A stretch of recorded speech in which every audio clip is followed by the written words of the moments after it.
Hello, my name is Jasmine Perry, and today I'll be talking to you about my final exam. So I wanted to start with the second part of the video instead of the first.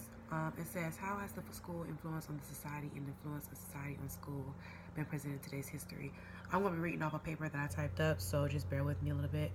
I put, when it comes to school influencing on our society, I think that they have been doing a great job by influencing children to do the right thing, motivating them, and etc. Students have been wanting to excel at school more, and more children have gone to college and joined more educational clubs, which is true. A lot more students are more involved in school and want to go to school and want to go get their education. So I think that's very good. When it comes to the influence of society on schools, I do feel that half the society still needs to do better as far as trying to go to school and wanting to learn. I feel like everybody should want to get an education. Whether you feel like you don't need one, you always need that plan B.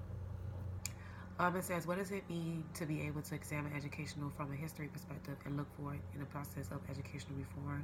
I think it means to understand the history of education, understand where it comes from, knowing its background, knowing how do we understand education, the theory of education, knowing the history and background of something is always very important. So I do think that that's what that means. We should always look forward to the future of education. Education always has room to be, more knowledgeable, and education always have room for more comments and more, I don't want to sound ignorant, but more ways to learn, I guess, in that sense. I put, what have you discovered about the relationship between policy and education on schools and the course? I put, what I learned about policy in schools in this course is that policies are more important because they help schools establish rules and produce and create standards for quality for learning and safety, as well as expectation and accountability.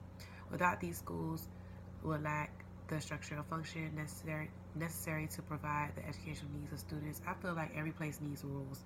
Whether we like rules or not, we need some kind of structure to help us flow, help us stay on track of what we have going on. So the next part of the video, we're going to talk about through these eyes. I'm so sorry about my nose. It says, why are these questions that was outlined by Jerome Bunner? So there was 3 specific questions that he asked about living in Antarctica and living in igloos. The first question is said, in this film, they wanted to immerse the kids into another culture. So basically put the kids in another culture's perspectives. And they asked, have you ever been so hungry that you thought you was going to starve? One boy said that he has been. One time his mom didn't even come home and he was hungry all day. But you can only imagine the people that's traveled from million miles away, how much they've been starving and how much they crave hunger. So I think that's why he asked that question, to have the kids get in the other person's shoes. The next teacher asks, how did all these things come to you, knowing about your own belief and your own religion? Everybody have knowledge of their own religion, but how did it come to about? How did you know?